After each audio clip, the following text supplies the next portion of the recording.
Happy Saturday. Welcome to another episode of the Blunt Talk Sports Podcast. This episode will be dedicated to NBA Draft Round 2 recap. I am your host, Anthony Wright, coming to you from the beautiful and warm confines of Atlantic City, New Jersey.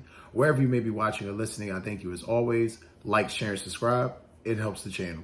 You can check the Blunt Talk Sports Podcast out on Apple Podcasts, YouTube, Spotify, Substack, Patreon, Trovo, and as well as on Podbean.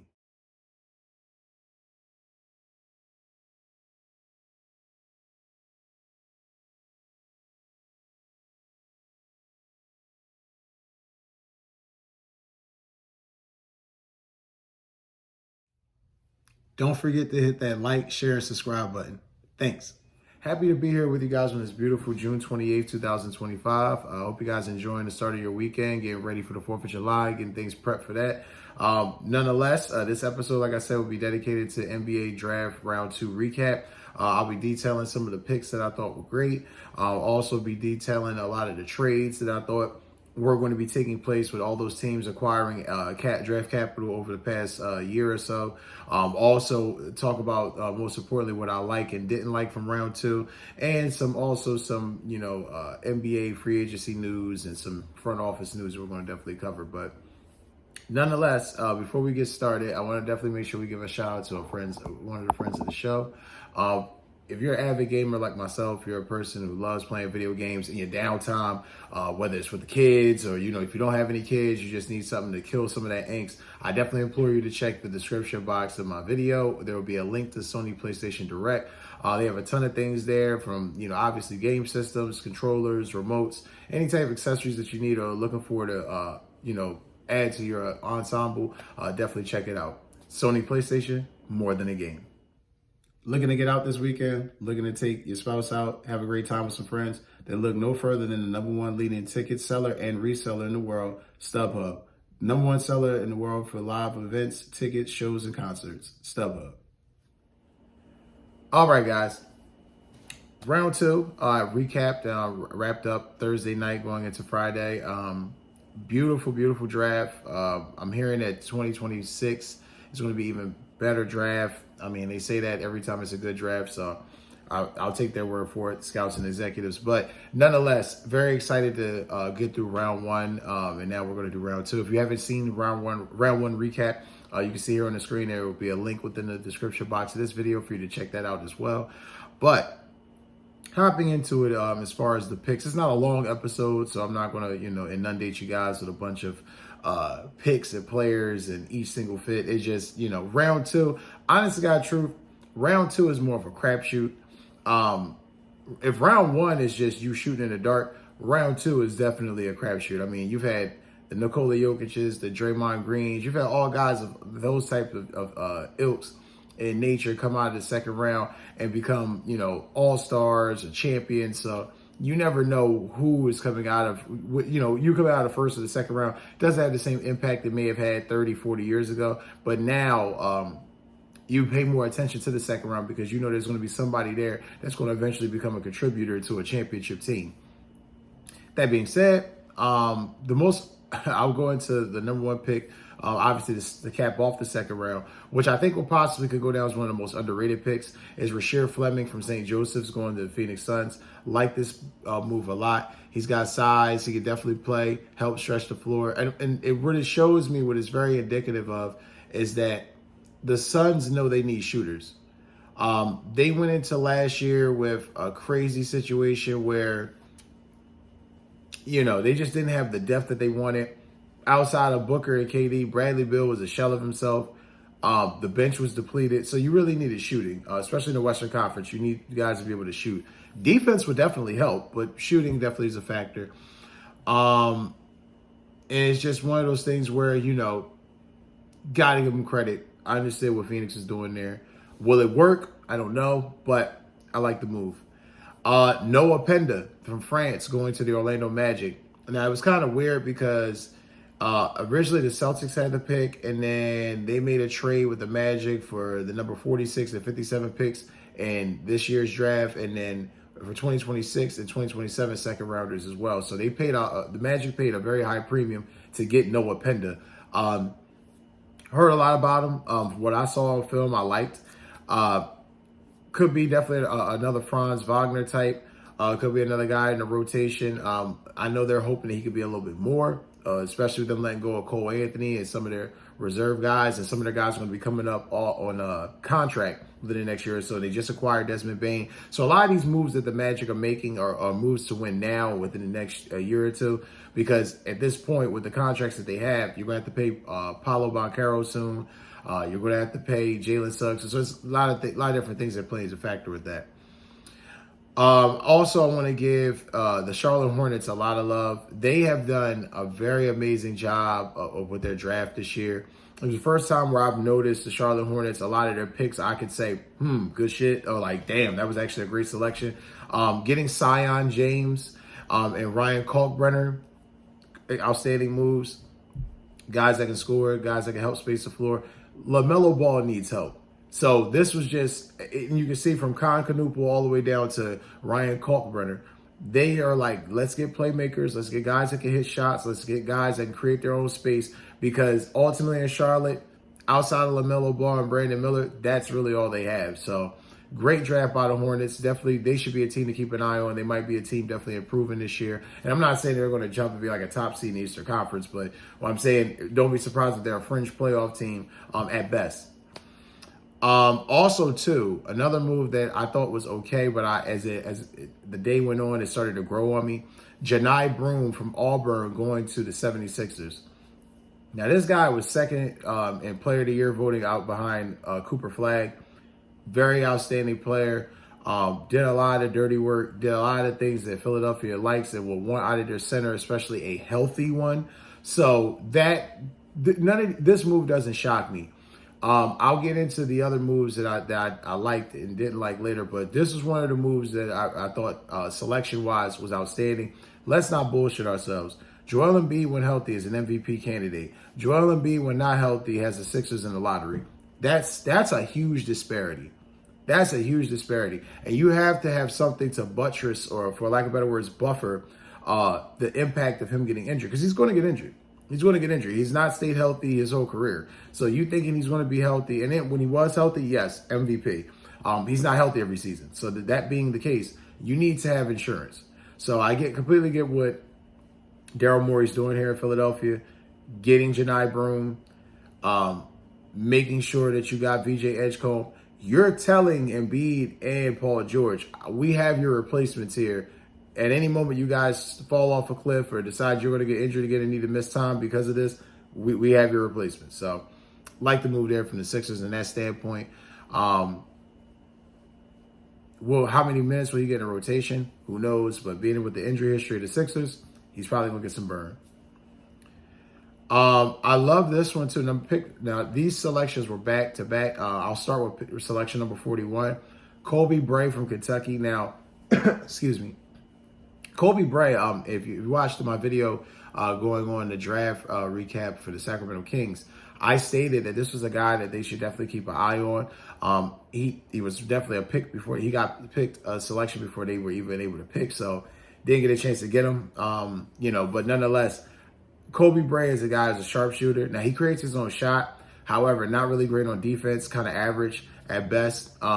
And doesn't really create a great shot or create shots for other people. It's not a playmaker. So kind of confused because you grab Rasheed Fleming at the top of the second round and you grab Colby Bray. Again, I get it to the aspect of you need shooting. Shooting has not been your strong suit as of last year, or, since you pretty much got rid of your bench for Kevin Durant. However, another guard that doesn't play defense or has, lackluster defense, I don't know. Kind of suspect, but, I'll touch on that with the Suns and their decisions in a bit. And last but not least, number 42, selection made by the Sacramento Kings, Maxime Reynaud from Stanford. Like this guy a lot. Looks like a better version of Trey Lyles. Can spread the floor. Definitely could play in the paint. Could play the traditional style of center power forward and could, do the spread, big man move. So I like it. I like it a lot. A very good move for Sacramento. And that's also insurance just in case you lose a guy like Trey Lyles. You have Maxime Reynaud, who comes highly touted. Could have been a first round selection, but wound up falling to the second round. So we shall see. And he actually arrived from France and went to Stanford. So we shall see. But definitely good selection by the Kings. Next, the amount of trades made on day 2. Now, was astonishing for me. I had guessed in a previous video, my predictions and outlook going into draft night in the round 1. I said there was going to be a minimum of 5 trades taking place. With all the speculation and rumor and conjecture that was going around, there was no way in hell that there wasn't going to be any trades going on. Even on a weak draft, there's trades. So I definitely knew minimum 5. 6 was the total from day 1. So that was outstanding. Guessed that pretty good. What was even more amazing was I should have put a fucking wager on how many trades were going to be taking place last night. I mean, 8 trades. And that puts it at 14 in total. Now, keep in mind, some of these trades will be combined with others, so that number could dissipate, could or should dissipate. But this is what happens. We knew that these teams were going to be using their draft capital. A lot of assets are being allocated. Teams are realizing they're trying to follow the Oklahoma City, Indiana Pacers method. Either build your team through the draft or draft some players and make some key trades. However, outstanding. Like I said, I saw this coming. Just with all the speculation going into the draft, you knew a lot of these teams were definitely going to try to make trades. So got that one right.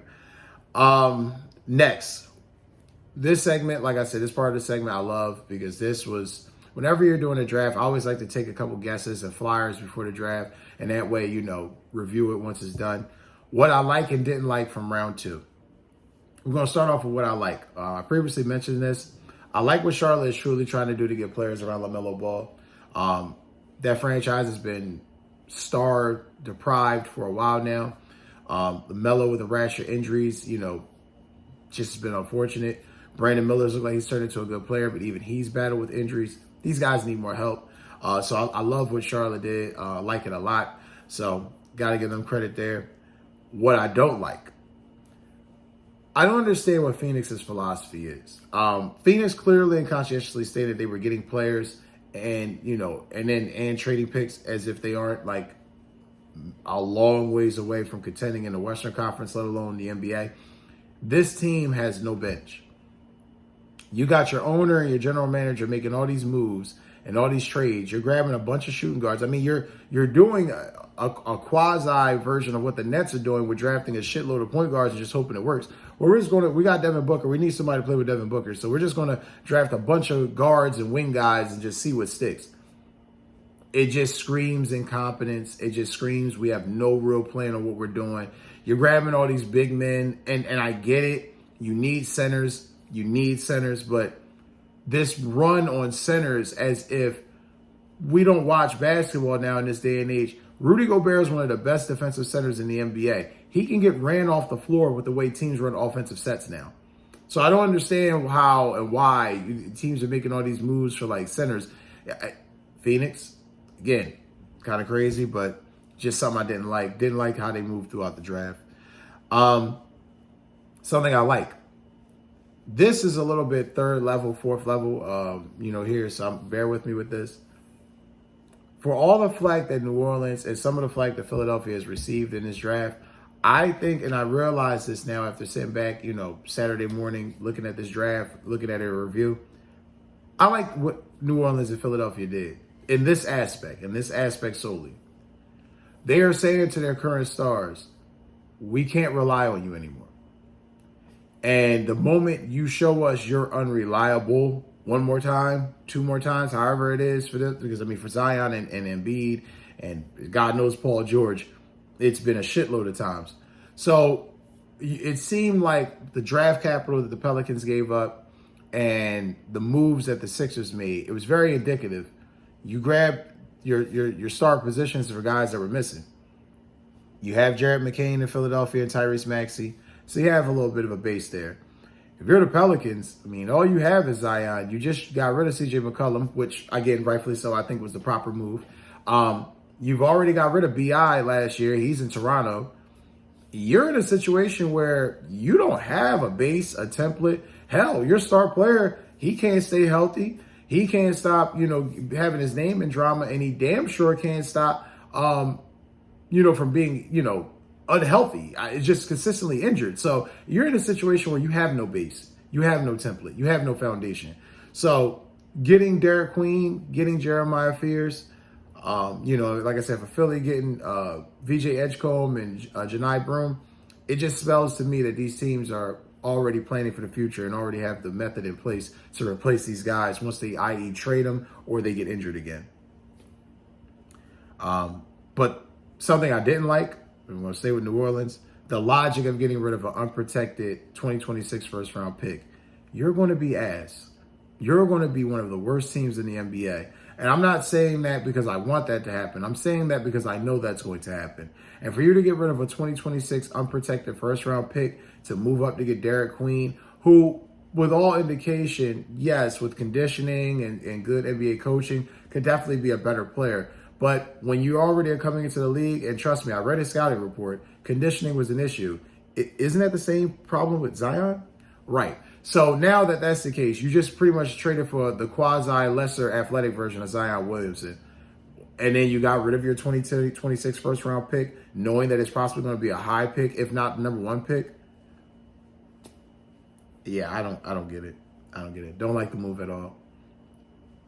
And last but not least, what I truly liked, Boston kept Jaylen Brown instead of letting Danny Ainge work his sorcery on them and get him to Utah.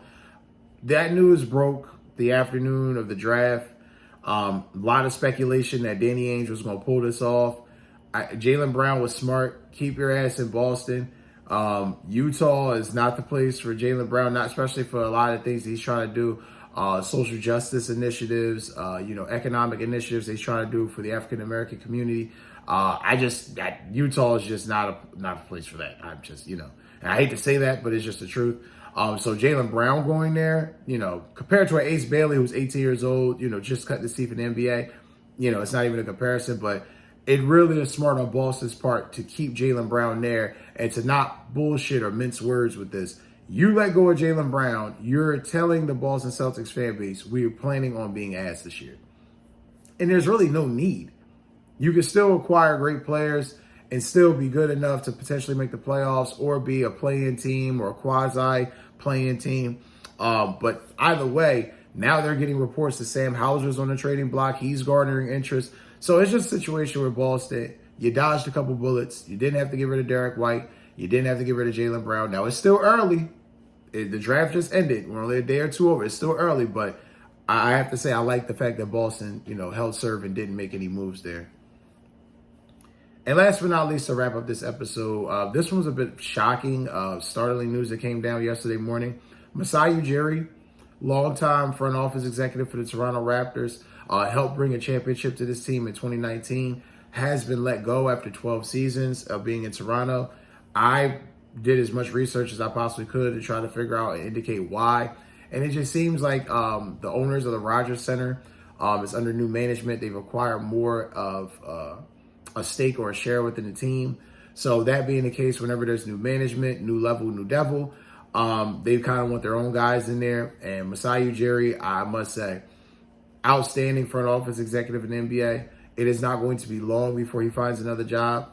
Toronto I know it's going to be forever thankful for what he did, getting Kawhi there, getting Van Fleet, getting Siakam, getting that assemblance of talent together to win a championship. Now, we all know they were a Durant Achilles away from, losing in possibly 5 or 6 games.